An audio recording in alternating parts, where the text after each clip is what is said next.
unfortunately, we could not get more clients or customers. That's why we're not in the bigger auditorium. But still, the quality of the lecture will be the same.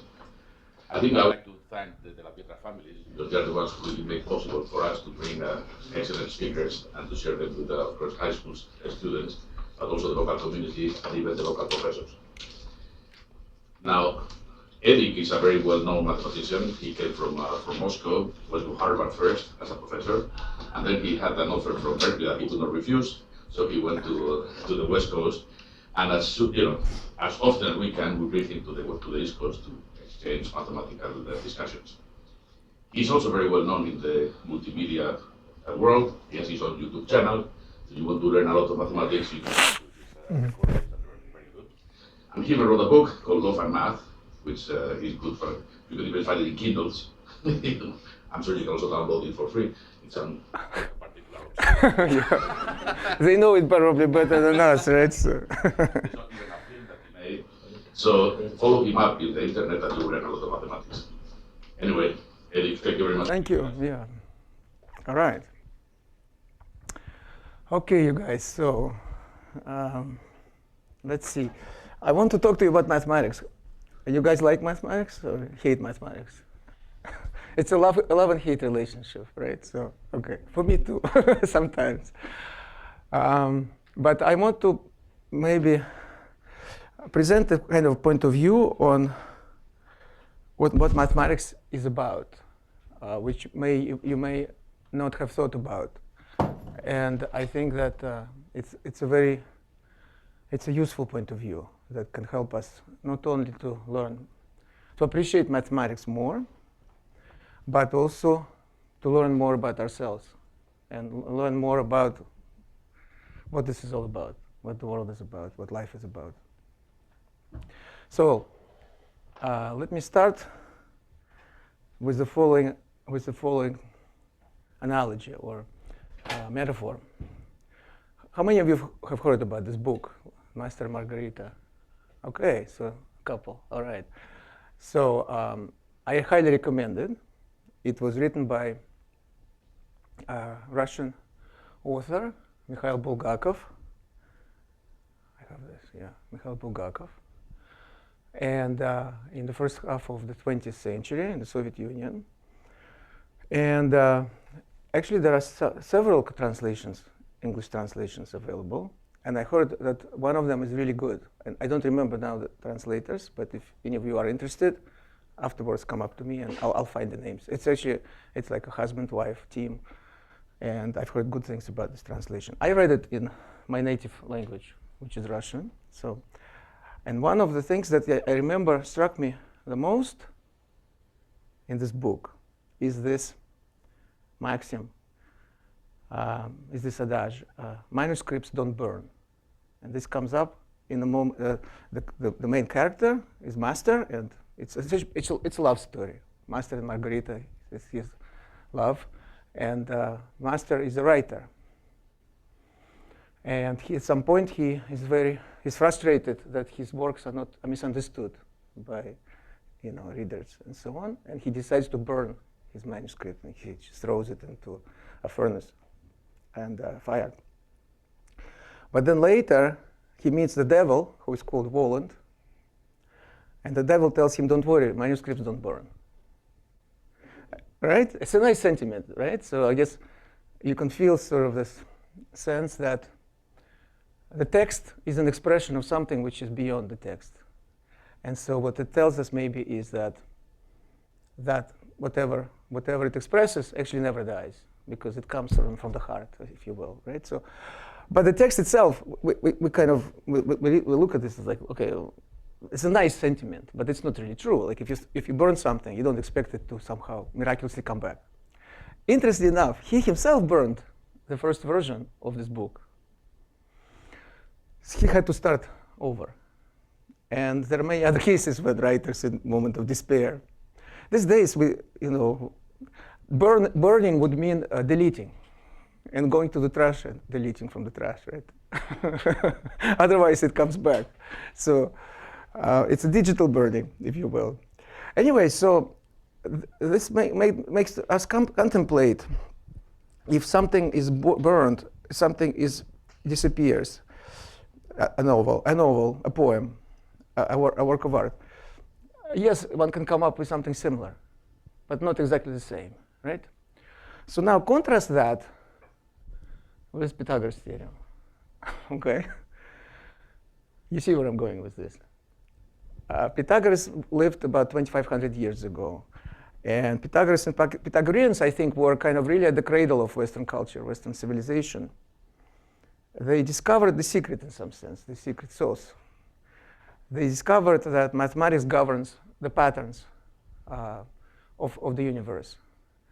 And one of the things that are attributed to Pythagoras is this Pythagoras theorem. Actually, it was discovered apparently in other cultures as well, around the same time. But the point I'm trying to make is that if Pythagoras had not lived, or if he had burned his work, we would still discover Pythagoras theorem. Do you guys agree with this? All right. So, when did you discover for yourselves? Probably a couple of years ago, right? Not so long ago. It's kind of neat. It's simple, right? So several things about it. It does have this feeling of something that is persistent and timeless, right? So 2,500 years ago, it meant the same thing to Pythagoreans as it does today to us. It's very hard to imagine that they thought something else about it. It's like, there's not much to think about this. A squared plus b squared equals c squared. And by the way, we don't know how they lived exactly. We cannot really put ourselves in their shoes. We don't know what they liked, what they didn't like, what they eat. Actually, we know one thing, that they didn't like beans for some reason. And there are various opinions why it was so. But one thing that we can connect suddenly to somebody's mind 2,500 years ago, just through this fact that we share, right? Isn't it interesting? So, and also with then look, and it means I feel certain that it means the same to me as it means to each and every one of you. Instantly. Like, if we were to discuss other questions, first of all, we may not even have the same language to express things. And then, even if we nail the language and I express something, you may disagree with me. Or it may mean still something slightly different to you, and so on. But mathematics somehow is capable of capturing something that is universal and is common to all of us. And I really want to linger on this. I really want to dwell on this. I really want to pose the question, why? What is it about mathematics that makes it so special? And ironically, many of us actually say, many people today say, I hate math. So they kind of put a wall between themselves and this vast archipelago of human knowledge. And I think that it's the fault in some sense of our education system. And of course, that's up to the adults. The adults have to work on this and to set it up properly and to make it more like a play and make it more like a discovery and not just this sort of annoying process of constant testing and constant solving things. Because, as a professional mathematician, I want to tell you, for us, the question is more important than the answer. I think that's a fair assessment. The equation is more important than the solution. Finding the equation, finding a relation, it's a relation between three sides of the right triangle. Finding a relation is more important than finding some specific numbers, A, B, C. But that's not how mathematics is presented these days, I think. And that creates a lot of trouble. So I'm here to offer a slightly different approach, if you might say. Okay? And so what I want to ask is, what is the reason that Pythagoras' theorem means the same thing to everyone today as it meant 2,500 years ago? And there is every reason to believe it will mean the same thing to everyone 1,000 years from now, no matter what advances occur, what new evidence emerges, right? So it's not like next year it will be a squared plus b squared equals c cubed. It's still going to be c squared. And so there are different opinions about it. You may have heard this discussed. Is mathematics invented or discovered? In other words, is it actually something that we do, that we invent, that we come up with, that we conjure up? Or is it something that somehow was there, always there, in some because of crevices of our mind, that we kind of reach out and bring them here to our conscious awareness. A great logician, Kurt Gödel. How many of you have heard about Gödel incompleteness theorem? Yeah, okay. Well, that's another. And by the way, you know, feel free to afterwards to Google it and so on. I think it's an important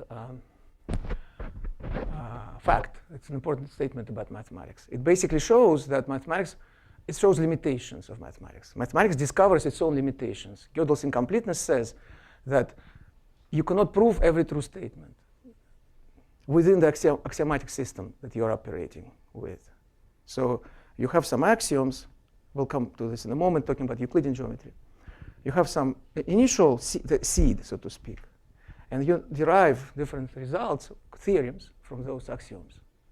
But no matter how big this list of axioms is, something will escape. There will be some true statement which you cannot prove, but by purely manipulating with symbols, by purely deriving one statement from another. That's Gödel's incompleteness. So in other words, it says there is something in the process of mathematics which is not just captured by logic. How interesting. So he was very much attuned to this, all of this philosophical. These are really philosophical questions, you could say, metaphysical questions. You know, when I work as a mathematician, when I put on my hat as a mathematician, I have specific problems, mathematical problems that I'm working on. I'm trying to come up with, for instance, relations like this. So you could say, here's the right triangle. Is there a relation between the sides of the triangle? And the solution is a squared plus b squared equals c squared. So that's kind of the blueprint. That's how we operate, right? So when I do that, I don't really think about these issues. We are like, you know, we go into this like gold shaft, you know, to find gold, you know. But we're not really thinking about gold. It's beautiful. It's just we're doing our work. But at some point, at the end of the day, it's like all of us, I think, reflect. What is it that we're doing? What is this all about? So these questions come up. In other words, there is the process of the actual doing work, and then there is a process of reflection. So here is Kurt Gödel reflecting on mathematics, and he says they form an objective reality of their own, which we cannot create or change, but only perceive and describe. You see how interesting. So where are these mathematical concepts and ideas? Where are these mathematical objects? Where do these triangles live? Where does Pythagoras' theorem lives? If it's not in space and time, because we are used to, you know, seeing things around. It says, well, but it's objective reality. It appears to all of us in exactly the same way. Implicit in this is that it's somehow beyond space and time. It's somehow beyond the five senses, you know, beyond the way we usually perceive things. And we'll come back to this in a moment. But I want to tell you something. 11 years ago, I wrote this piece in the New York Times. Is the universe a simulation? Are you guys familiar with what's called simulation hypothesis? Have you heard about this? How many of you have heard it? Vaguely, okay. That's good enough, okay. So I think it's very much in our public discourse. A lot of people talk about simulation. We're in a simulation. We must be in a simulation. People say that especially when something deja vu happens or some kind of synchronicity. Something like, makes you wonder. It's like, oh, we must be in a simulation, right? You've heard people say that. So I'm partly responsible for bringing this out in the open because in 2014 it was not so well known. But there is this Oxford philosopher, Nick Bostrom, and he came up with this argument to say that we are more likely to be in a simulation than in a base reality. And the argument goes like this. As a civilization becomes more and more technologically sophisticated, they develop tools for creating simulations. Which, by the way, I think a better term would be virtual reality. Have you guys tried virtual reality? Most of you? Yeah? All of you? Okay, good. So I think it's a better model. In 2014, it was not yet available. So people talk about simulation because so it's like more like a video game, okay? But it's not kind of an immersive like VR environment, which I think is a better model. Also, simulation suggests something fake. Virtual reality suggests that something it's not necessarily the whole thing, but it is an environment. It's an interesting playground. Anyway, he was saying, so let's switch from the term simulation to the term VR, virtual reality. So advanced civilization will create more and more sophisticated virtual realities, which would look more and more authentic. And then within those virtual realities, new virtual realities will pop up. And so eventually, there's 99.99% chance that you are in a virtual environment, at some layer of virtual reality environments. Now, of course, it's not a rigorous mathematical argument, because to have estimates on probability, things have to be more well-defined. So it's more of a kind of informal argument. So I picked it up in this article. This article was published on Valentine's Day, 2014. And it went on to become the most read and most shared article on the New York Times website for a whole week. And then I thought, maybe we're in a simulation. So I got so many emails. Even to this day, I received some emails that go, yeah, remember you wrote this article 11 years ago? So what was the point that I was trying to make? So I asked, is it possible that we live, and again, I want to switch. I want to use a term, virtual reality hypothesis, rather than simulation hypothesis, which I think is more accurate. Is it possible that we live in a VR environment based on the laws of mathematics? Not in what we commonly take to be the real world. And then when we discover mathematical truth, we are simply discovering aspects of the source code that was used by the programmer who designed this virtual reality. You see what I mean? So that would explain why mathematics appears to us the same way, because it's the basis of the virtual reality. You see? So that would be kind of an explanation. The source code of the human mind. Now, why do I say human mind and not source code of the environment? Because think about it. I put on a VR set, and I forget that I am Edward Frenkel in front of you guys in this beautiful auditorium on this beautiful campus of Stony Brook University, the Simon Center. I am maybe a captain in the sea, okay? Or maybe I am, somebody who is an alchemist who is trying to turn iron into gold or something. I forget my nature, who I am in this reality. I am there, but it's not like that reality doesn't exist in a tangible way. It exists in my mind, right? So that's a very important point. Virtual reality is recreated in my mind. It's not played out in a physical world. So that's why I'm saying that it is a source code. When we say source code of the virtual reality environment, it effectively means the source code that is kind of comes to me through my mind. That's the essential point. I'm not exercising necessarily my senses, my five senses when I am, because when I see my hands, for instance, in virtual reality, it's not my real hands that I see. I move my hands, so it's coordinated with my body, but it all is processed through my mind. Okay? Ask me, by the way, raise your hand if you have any questions or suggestions. So this brings me to this point, which I think is a good place to start. The difference between mathematics and physics. You study math and physics, right? So you know what I'm talking about. Oftentimes, these two subjects are conflated. They are kind of, we look at them as sort of like, it's really one thing. And to some extent, it's true. But there are also very essential differences. And the main difference is that I want to emphasize is that physical theories get updated. So, for instance, you may have heard about Einstein's theory of gravity, right? So Einstein in 1915, came up with this, what we now call general theory of relativity. And before that, in 1905, the special theory of relativity. And those theories modified, updated in a very essential way the earlier work by Isaac Newton and others about laws of motion and about gravitational force. So when Newton came up with his work, like late 18th century, with his idea in the 18th century, that was a beautiful theory that described the range of phenomena that people could observe at the time, given the limitations of the instruments, of the experimental instruments, and so on. But as we became, as humans were designing more and more sophisticated telescopes and stuff like that, right? So some new phenomena came into view, which contradicted the equations of Newtonian theory.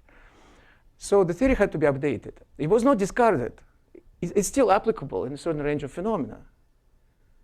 But it's not applicable for other phenomena, specifically at high speeds, at high energies, at small distances, and the force of gravity is large. So new theories were created to try to take into account the new experimental evidence that emerged, because human beings are capable of constantly designing more and more sophisticated instruments for observation, going deeper into subatomic structures on the one hand, and going further out into the cosmos, right? So those theories were quantum mechanics and special relativity and general relativity of Einstein. But that's not the end, because we know that special relativity is incompatible, is in contradiction with quantum mechanics. In special relativity, there is no absolute time. The time depends on the observer. But in quantum mechanics, you have to pick time. Schrödinger equation, describing Schrödinger cat and other animals, you know. You've heard about Schrödinger cat, Schrödinger equation? Okay, anyway, there is time. Time is fixed in quantum mechanics. That contradicts special relativity. You have to come up with a new theory which would reconcile the difference. Such a theory is called quantum field theory. But then quantum field theory is not compatible with Einstein's general relativity. And here we are. So physicists around the world are working hard on coming up with new ideas. You may have heard about string theory as one of possible way of reconciling them. There are other possibilities, and perhaps one of you will come up with a new approach. You know, I certainly hope so. That is all to say that physical theories get updated, but mathematical theories are objective and necessary and timeless. Now, we have to be careful when we say that. Pythagoras' theorem is applicable in a specific environment, in a specific context of Euclidean geometry. And I'll talk about this in a moment in more detail. Now, there are other geometries. You can have a sphere. You can look at the surface of the Earth, or you can look at the globe. And on the globe, you can also draw a right triangle. For instance, you can start with the North Pole. You can go down to the south, to the equator. That's the first side of the triangle. Then you cut across, make a sharp turn, so not sharp, 90-degree turn, and walk around the equator. That's the second side. Then at some point, you again turn 90 degrees, and you go back to the North Pole. Can you visualize this? Right. So that's what we could call a triangle on the sphere, which actually has two right angles, two 90-degree angles at the equator. Right? So first of all, one thing that one thing which is true for Euclidean triangles is violated. The sum of the angles is equal to 180. But now it's more than 180 because there are two right angles, 90 plus 90, and then there is another angle at the equator, at the North Pole. So the triangles on the sphere have this, as the sum of angles is greater than 180. That's actually one of the ways to measure Euclidean to distinguish between Euclidean and non-Euclidean geometry. And likewise, certainly now there are two hypotenuses, right? So the hypotenuse is the side which is opposite to the right angle. Now there are two right angles. Wish I had a blackboard to draw, but actually I wouldn't be able to draw it because it's flat. So I need a round blackboard to be able. That's where virtual reality would be helpful, by the way. And I think that's what augmented reality, where we would all have like a little headset. We would still see each other, but we would still see these geometric figures. We can manipulate them, turn them around. I think that's what's going to happen eventually. Not yet, unless we are already in virtual reality. Okay, so and we'll come back to this. So anyway, I'm trying to say there is a spherical geometry. which is different from the plane geometry. I'm not saying that Pythagoras' theorem is true for in every context, every mathematical context, right? So in other words, there is a whole multiverse of mathematical theories.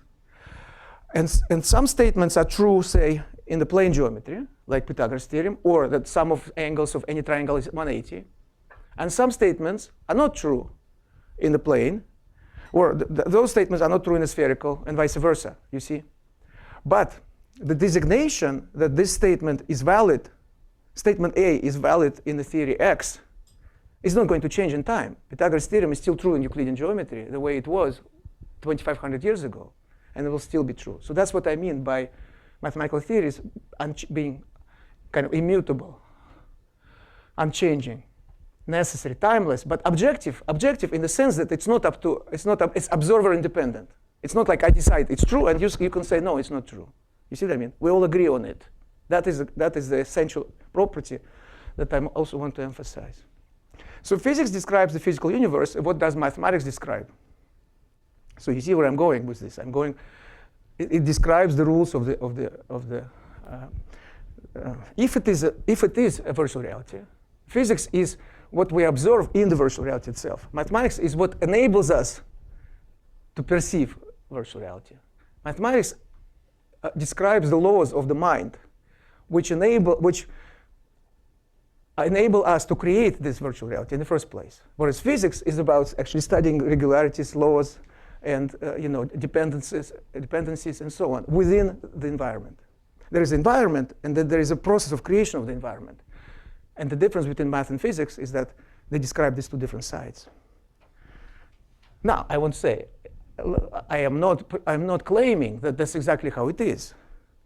For one thing, we usually talk about virtual reality created by a classical computer. Now, we know that there is also quantum aspect of reality, so maybe quantum computer. But think about it more as a metaphor, as a nice framework to try to understand things in a way that is more kind of accessible and more, that kind of speaks to us more today, okay? Like even 10, 15 years ago, people were not so familiar with this. It's one thing to talk about simulation and virtual reality environment. It's another to actually experience it. And if you have to actually experience, you know how mind-boggling this is, right? And you have this this weird sense that it's real, just as real as what I'm perceiving right now. Okay, so here, but I skipped Euclidean geometry. So let's talk about Euclidean geometry quickly.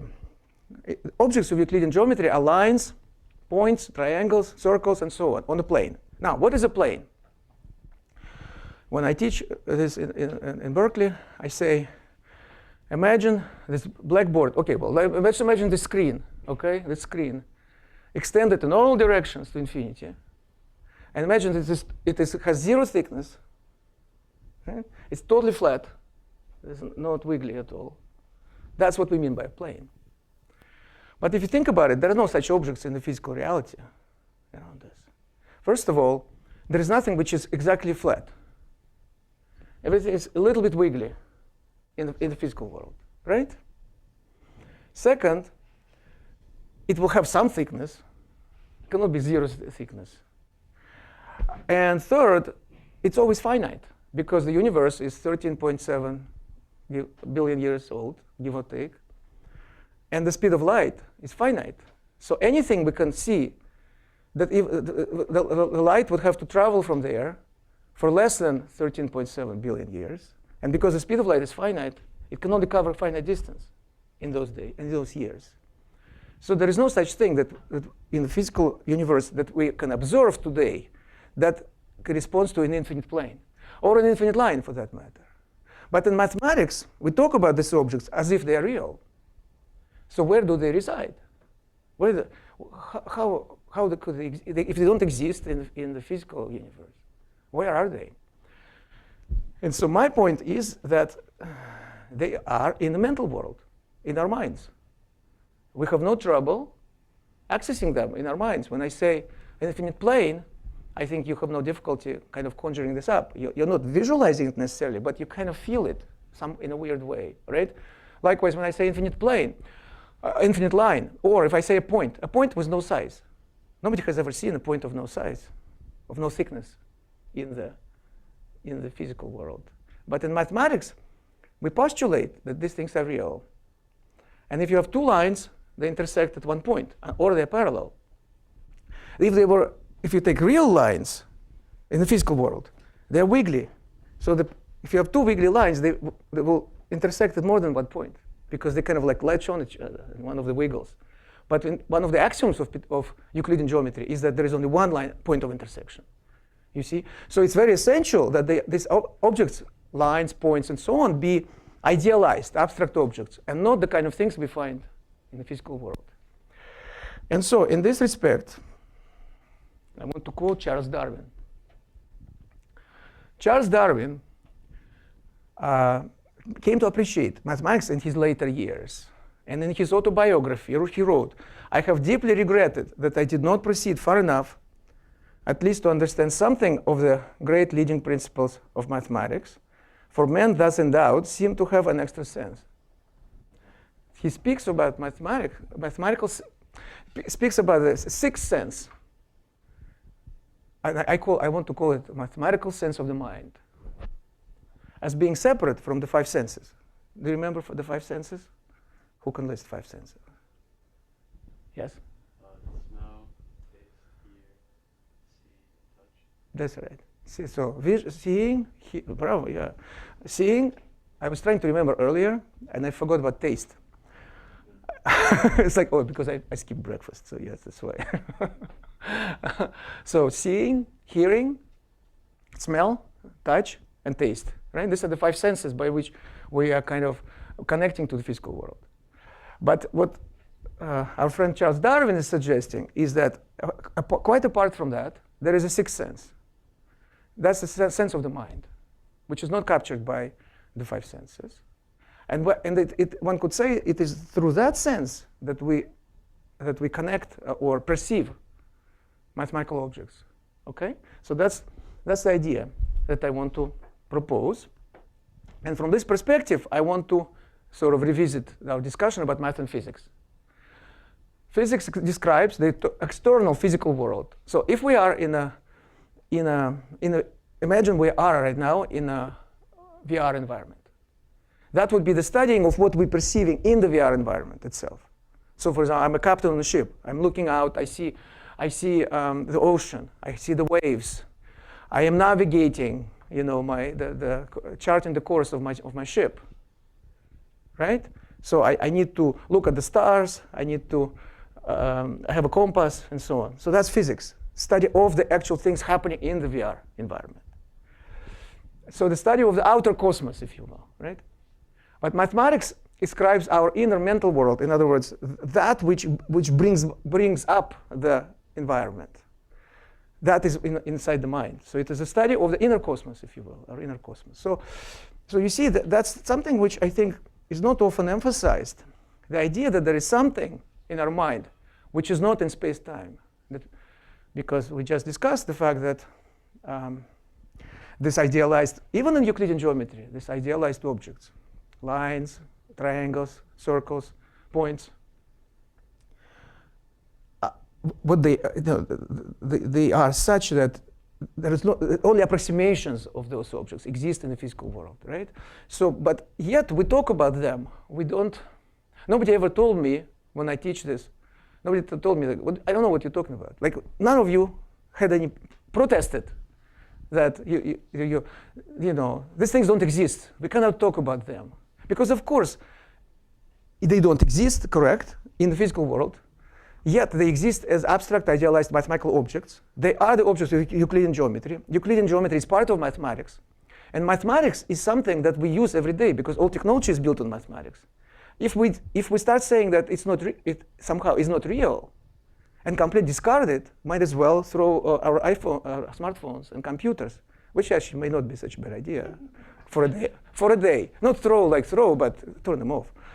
For a day, consider that. I find it as difficult as all of us. So, but I'm just saying, we are on the receiving end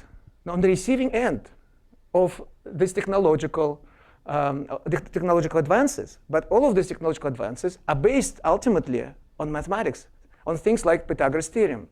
So how can we say they're not real if they're so woven into our daily life, right? At our daily lives.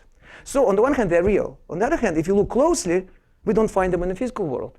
So I say, let's be honest about it, and let's admit that there are certain things in our mind which are outside of space and time. But if there are certain things in our minds which are outside of space and time, it means that our minds are outside of space and time, which kind of confirms the idea of the virtual reality, because when you are in virtual reality, you as a player are outside of the virtual reality, the real you. So if I put on a VR set now, so I am here outside of VR, but I'm also a character inside VR, right? And so then it's not surprising that yes, there is something outside of the VR, and that's the real me, actually. The real me is actually outside of the VR. What's inside the VR is my avatar. Okay, so now, to me, this is a way to, I'm not saying again that we really are in the naive sense in the VR environment, maybe in some metaphorical sense, which, by the way, if you study Eastern tradition, if you study Eastern wisdom traditions like Buddhism and Hinduism and Taoism and so on, Advaita Vedanta, that's pretty much what they say. They say that, you know, the real you is much bigger than your body. So it's kind of, you know, it predates by thousands of years this idea of virtual reality. Virtual reality is our Western sort of modern way of expressing the same idea. In fact, this idea was captured by a simple dictum which was written on the Apollo temple in Delphi, in Greece. Do you know what it is? Know thyself. In other words, know who you are. And the question, who am I?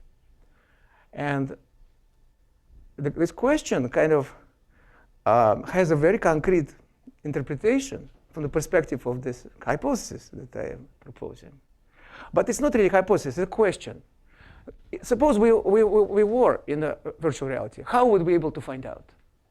Because we're kind of locked in it. We are playing in it. And in fact, we are making conscious effort to pretend that that's real, right? Because when we go to the theater, we suspend this belief.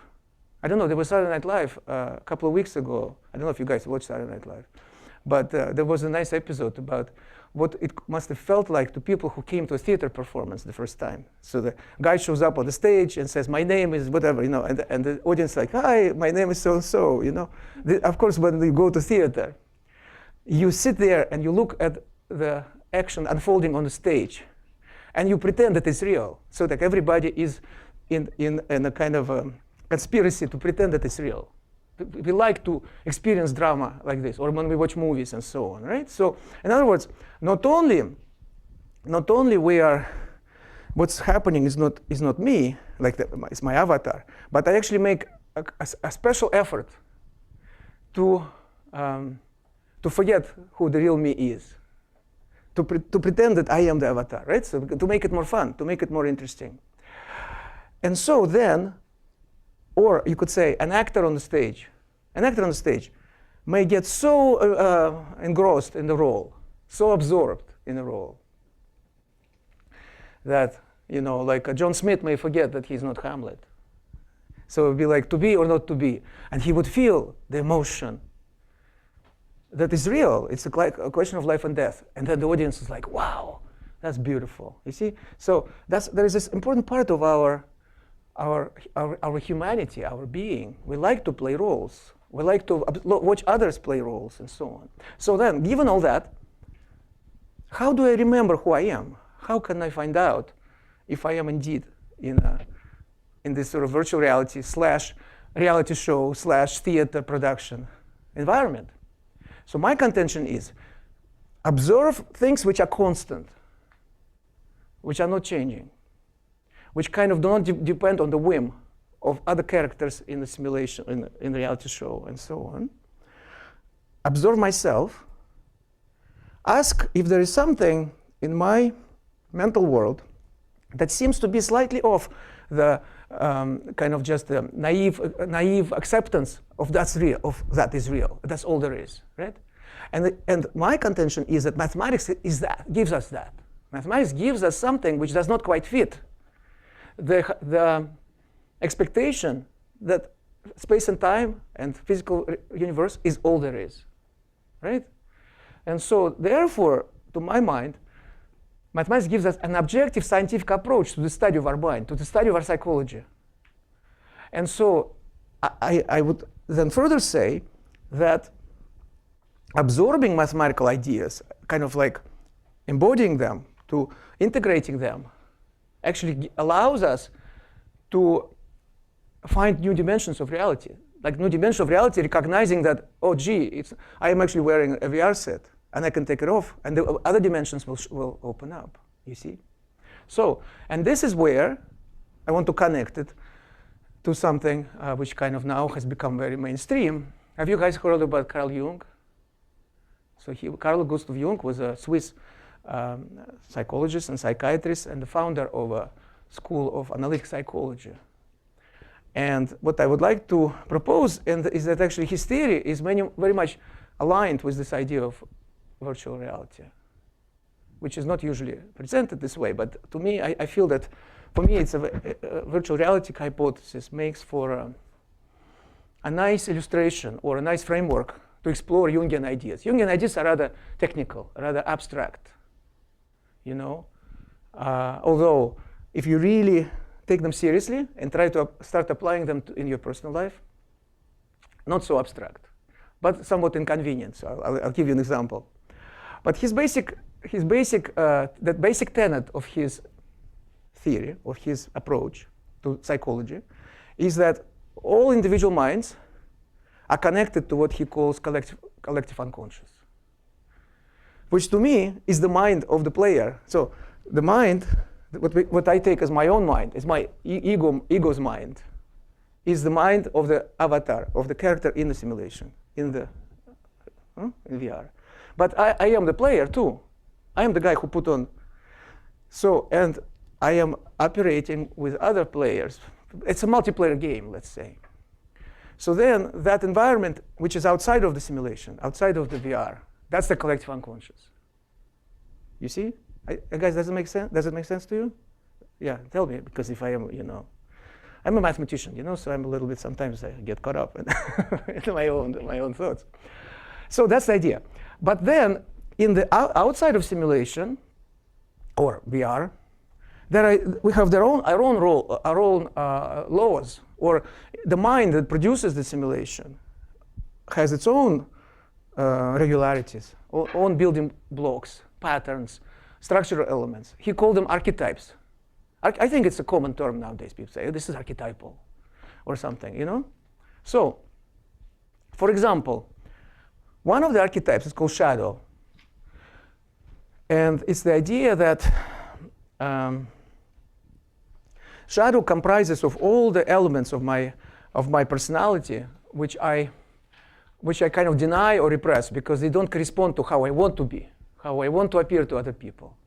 For instance, if I believe that I'm like this very level-headed guy, I never raise my voice, I'm reasonable, I'm always I'm always cool, and so on. So, but in reality, sometimes I can be triggered, okay? And it's actually true for me. So I can be triggered, and then I can lose my temper. But I don't like it. I don't want to be like this. So what do? I suppress this information. I pretend it never happens. And my friends would be like, you kind of lost your cool. And it's like, no, that's not true. That wasn't me. That was somebody else. You see? That sounds familiar? And eventually, I'll discover that I surround myself with all these people who are shouting and angry and so on. And I'll be surprised. I'll be like, I am such a nice, level-headed guy. I'm always nice to everybody. But these people, they're always angry and so on. What is wrong with the world around me? What is wrong with the world is that I do not admit. It's not wrong with the world. It's wrong with me not admitting that I have this trait, this character trait. And so that's where what Jung calls process of integration begins. So after I stop projecting, so projection is when I blame it onto others, but then at some point I get tired of it, in other words, the character in the in virtual reality is pretending that is blaming onto other characters. But then me, as the real, as a player, at some point is like, okay, fine. I have to admit to myself that it is part of my psyche. And once I admit that, I have a choice. Yes, in some situations it is okay, and it's good to be forceful and to express your, a protest or indignation or outrage. But I'm not reacting anymore, so I have a choice. I know I can be like this, I can be like that. So I become more wise in the way I interact with other people. And suddenly I see that I'm not surrounding myself anymore with people who are shouting and so on. Things become kind of more level-headed, so to speak, but in a general sense, you see. So that's a quick illustration of this general principle. The principle itself, so there is a certain structure behind the possibility of this shadowy traits, of this darker side of me. The fact that I have that's the archetype. That's an expression of the archetype of shadow, and it's different for different people, because for me, for instance, it could be that my ego my persona is that I am level-headed, but I am suppressing the kind of my emotional side. But somebody is emotional, but for them, the shadowy side is the quiet one, and so on. But it also applies in other areas. Somebody could be stingy, for instance, but they pretend to be generous, and so on. The archetype means a certain driving force behind this type of behavior, you see. And so this archetype is realized in our lives by means of the existence of those traits that we suppress and deny to ourselves, you see. Then likewise, then animus, okay, so I'm not going to give you a lecture on psychology, but this is where that's Jungian theory. And now what I'm trying to say is that alongside all of those archetypes, which govern our psychology, which govern our interaction with each other in many ways, there are also mathematical archetypes. These are all the laws of the, if you will, of the virtual reality. And amongst those laws, there are mathematical laws. So in fact, it was Jung himself who came up with this idea. He theorized that the set of natural numbers, natural numbers, 1, 2, 3, 4, we use them all the time, right?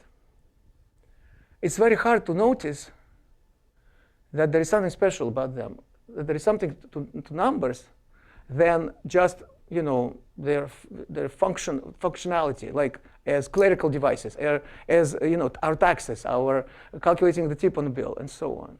But Pythagoreans, going back to Pythagoras and Pythagoreans, they actually believed that numbers were somehow infused with the divine, that there was this mystical aspect of numbers.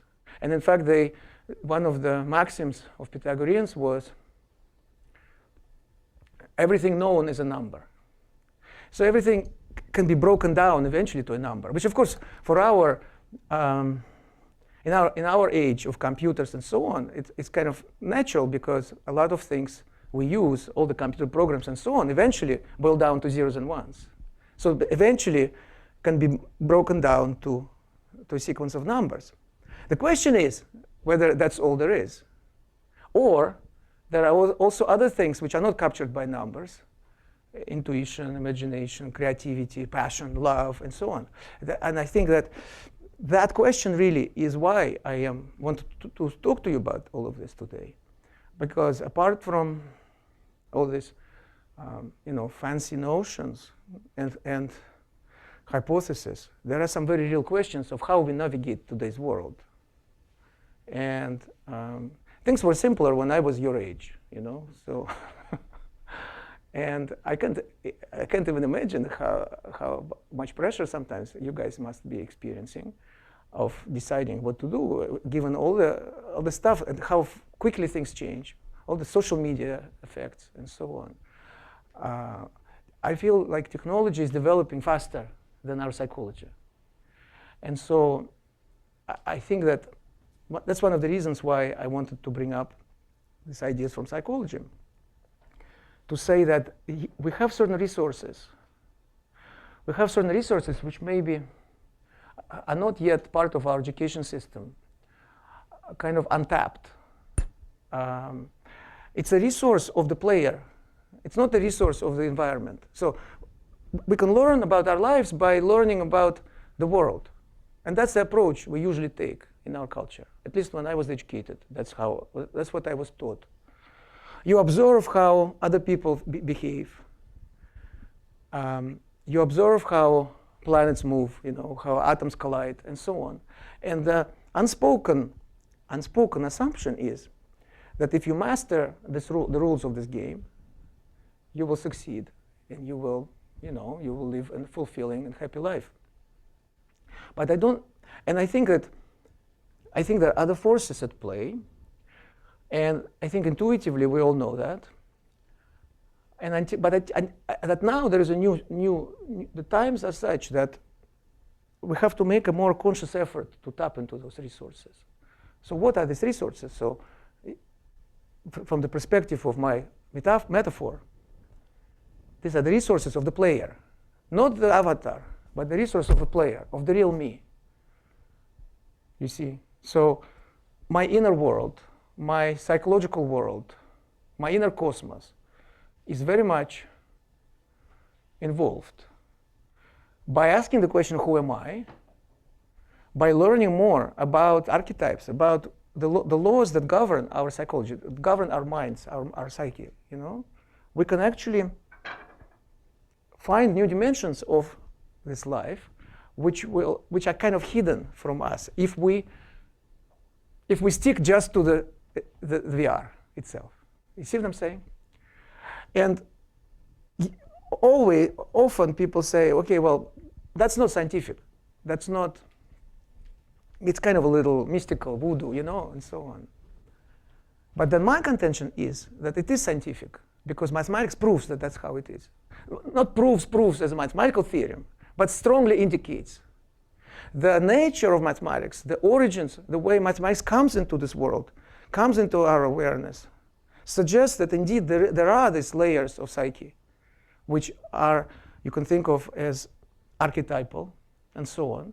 And that's what the hypothesis is, that all mathematical objects and ideas come from archetypes.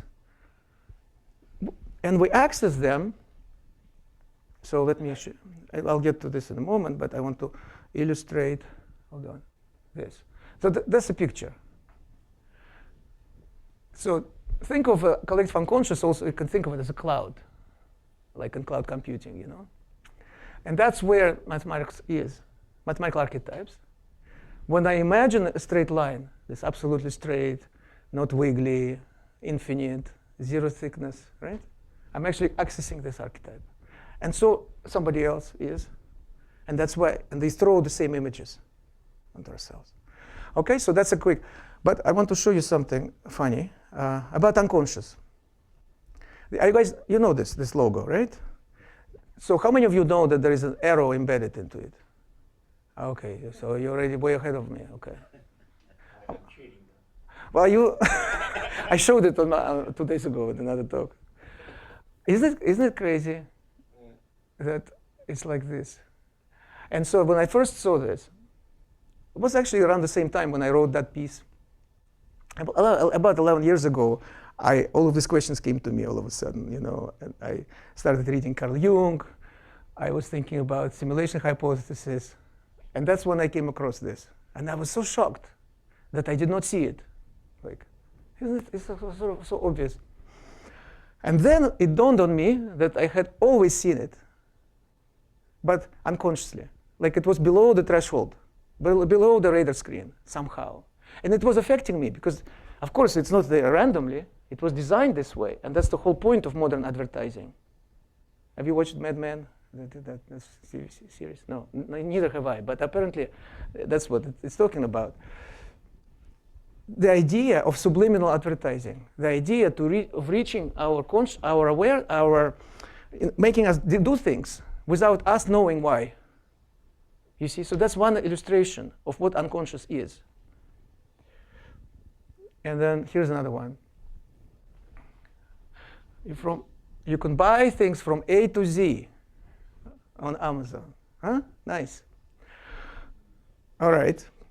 Now, I have a bunch of other slides, like Albert Einstein and other mathematicians, physicists talking about unconscious, playing a huge role in their, maybe I'll quote this one. Every mathematician worthy of the name has experienced, if only rarely, the state of lucid exaltation in which one thought succeeds another, as if miraculously, and in which the unconscious, however one interprets this world, seems to play a role. In other words, mathematical discovery is rooted in the unconscious.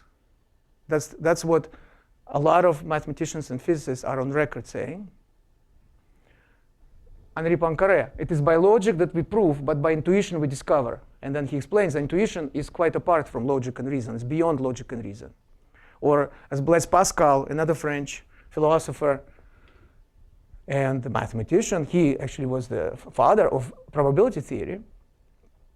Also built the first calculator, I think. He said, the heart has its reasons of which the reason knows nothing. And he said, the last step of reason is to realize that there are infinitely many things beyond reason. So, in other words, reason takes us so far, but reason also can help us to see the limitations of reason. The limitations of reason from the perspective of my hypothesis is what you can find within the environment, the VR. But there are other things outside of it. And those things are also me, in some sense, right? And so that's my resource. That's my resource to properly navigating the virtual reality, of being myself, of fulfilling myself, of realizing myself, and hopefully living a happy and fulfilling life. So this is a nice quote from Carl Jung, saying that from this perspective, one conclusion we can draw is that our view of the world can only be provisional, can only be kind of like temporary, to be updated.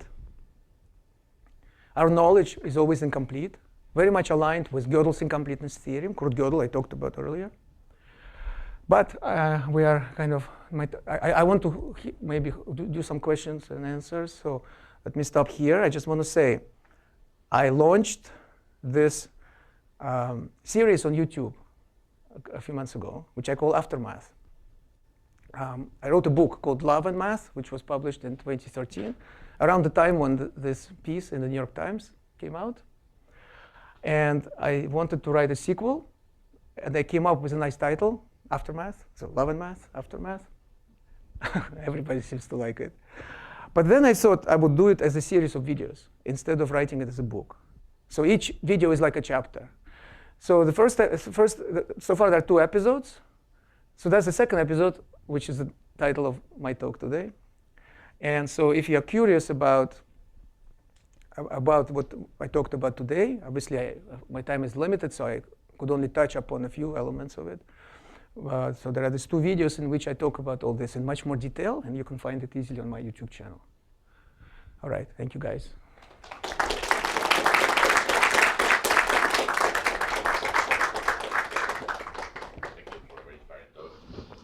I'm sure you have some questions, comments, complaints. Complaints, yes. Yes, please. Assuming that we live in a virtual reality, is it possible for the mathematics of our reality to be different from that of a base reality? Well, it's possible. It is definitely possible, but I would say, to me, mathematics is what facilitates creates the environment. So it is therefore by definition outside. So mathematics is not something to be found in the virtual environment itself, but rather it is a lens through which I am perceiving the virtual environment. So now the mathematics of the base reality is much vaster than whatever is used just for this particular environment, I would say. But it is not in contradiction with it. It's rather, in other words, mathematics of the base reality is what is used to create, is the code, is the source code in which the virtual reality program is written. So in this sense, they're aligned. But there are more things. So of course, in part, you can see that because our mathematical knowledge constantly evolves. We learn more and more mathematics. We discover more and more mathematics, right? So Pythagoras knew much less mathematics than we know now. And I would say what we are doing is that we are drawing from the mathematics of the base reality, and we're bringing it into the virtual reality. And by doing that, we are refining also our perception of the virtual reality. And one example, which I discuss in great detail in this video, is the example of flat Earth. So people believed that we live on flat Earth. So they are imposing a particular mathematical structure, which is a structure of a plane of Euclidean geometry, onto the surface of the Earth. It's very much like a projection of a psychological archetype, like I was talking about earlier. But as we evolve, we start bringing more mathematics from the base reality into our virtual world, and start realizing that actually there are other geometric shapes possible. And then we say, oh, but why are we so sold on the idea that the surface of the Earth is flat? What if it's spherical? Can we find evidence for it? We start asking questions. Suddenly there is a choice. Suddenly I look up at the moon during lunar eclipse, and I see that the shadow is not flat. It's bent. It's round. I realize that when I look at the ship coming from the horizon, first the mast appears, and then the hull. And if I'm at a higher elevation, I'll see that ship earlier. If the Earth were flat, that wouldn't be the case. So I start seeing that evidence for the spherical shape. But before I realize that there is such a thing as spherical flat versus flat, I'm not asking questions. I'm not looking for evidence. So that's the model. That's the blueprint of how new mathematics comes in, you could say, from the base reality into my virtual world, and helps me to have a more nuanced and more refined view of the physical reality, what I perceive as physical reality. Yeah? Does it make sense? OK, great. More questions? Yeah. I'm just curious. Correct me if I don't want to misrepresent people. I don't want to misrepresent what you said. You have sort of math that exists in a certain realm, and the physical world is in some sense separate. The catch, of course, is that you have the idea that math is a property of the mind, and the mind in some sense arises from the brain, which is a physical entity.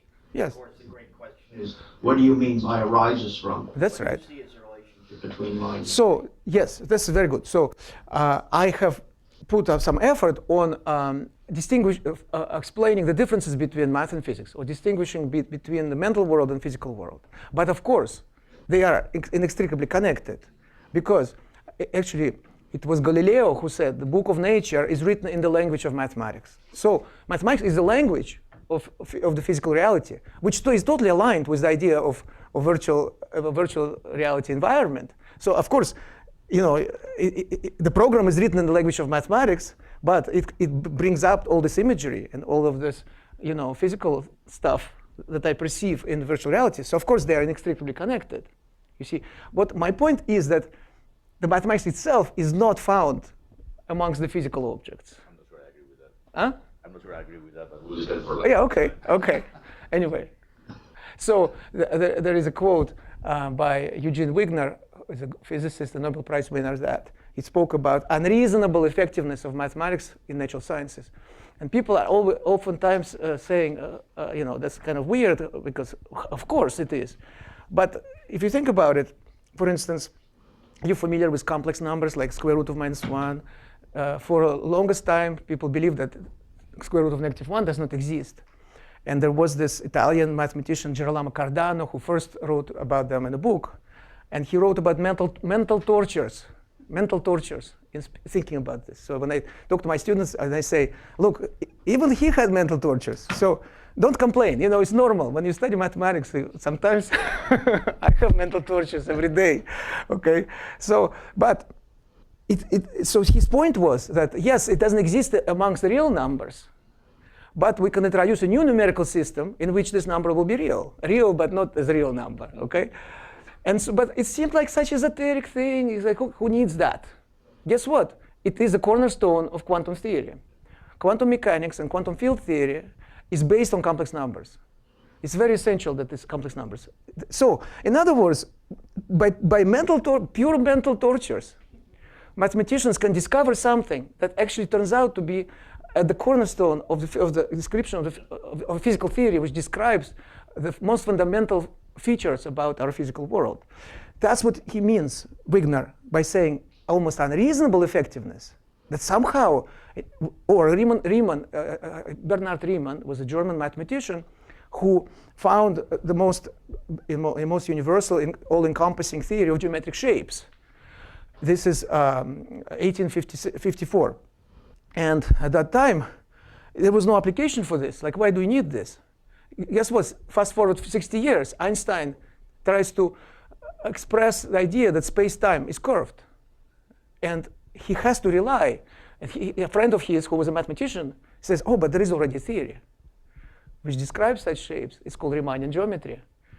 Suddenly, this becomes part of our physical theory, you see. So in other words, they go hand in hand. They are deeply connected. There are differences between them, which you can understand from nicely in this framework that I was talking about. But they're also closely connected. Yeah. Any other questions?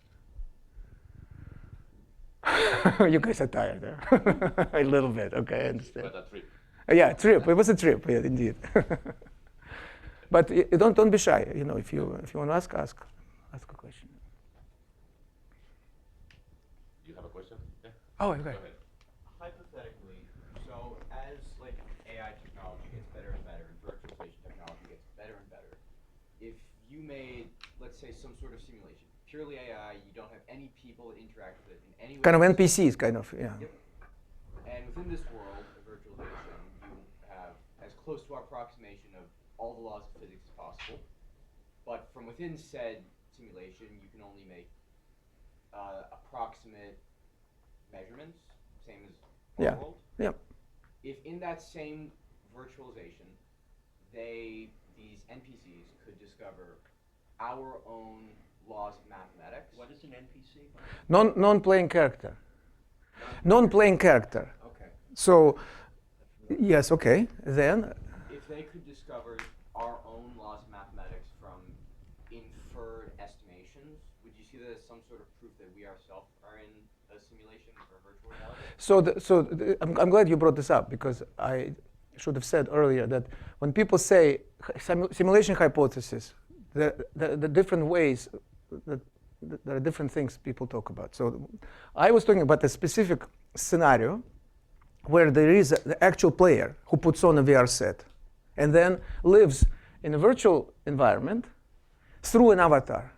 So there is an avatar, but it's not a real me. The real me is outside.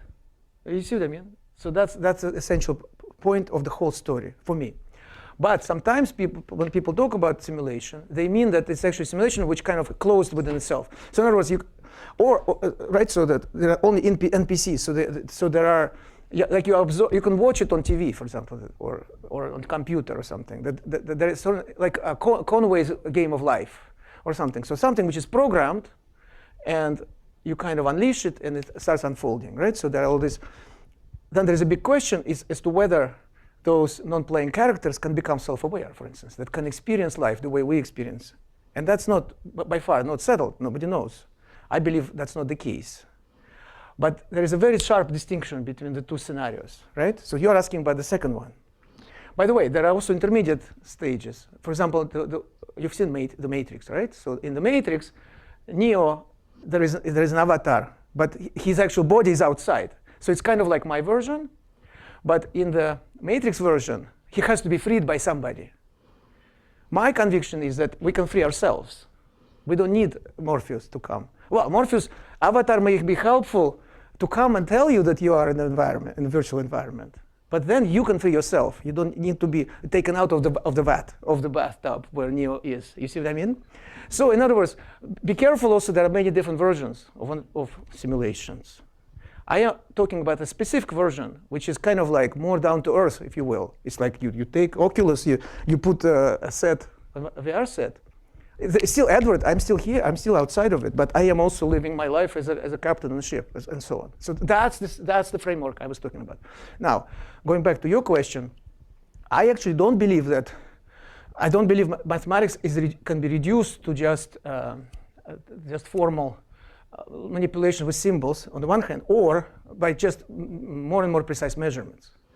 And the reason is that what I perceive today, what we perceive as a three-dimensional space, four-dimensional space-time. But in mathematics, we have geometric shapes of all possible dimensions, 5, 4, 6, and so on. We have infinite dimensional spaces. We have infinite sets, not just set of natural numbers, not just set of real numbers, but such infinite sets that our mind cannot even access. They are called inaccessible cardinals. Yet, in mathematics, we study them. It takes a particular, character to study this type of abstract objects. But they appear in some consistent mathematical theories. None of that can be observed. Nothing even close can be observed in the physical world around us, right? So how could we infer those things?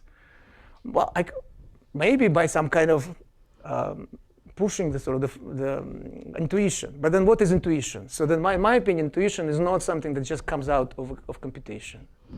And I quoted, it is by logic that we prove, by intuition that we discover. So there is this other dimension of cognition, in my opinion, which is perpendicular to the dimension of logic and reason, which is called intuition. For one thing, when I discover mathematics, and I have discovered new mathematics, let's be honest about it.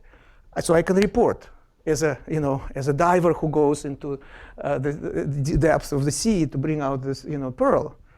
At the moment of discovery, my thinking stopped, 100%. It was not by thinking. It's not like I think, boom, the glass is full, and I discovered something. No, think, then stop thinking, and then you discover. So that suggests to me, and that's, of course, it's my personal experience. It doesn't prove anything. But it strongly suggests to me that what we call intuition and imagination is quite apart, is beyond thought, beyond logic, beyond reason. And Einstein himself said, imagination is more important than knowledge, because knowledge is always limited. But imagination encircles the entire world, leading to new ideas, leading to evolution. And he said, I'm enough of an artist to draw on my intuition to make my discoveries, you see. All right, anything else? Yeah, you good? Oh, you good? Okay. Well, thank you very much. Thank you, guys. It was a pleasure.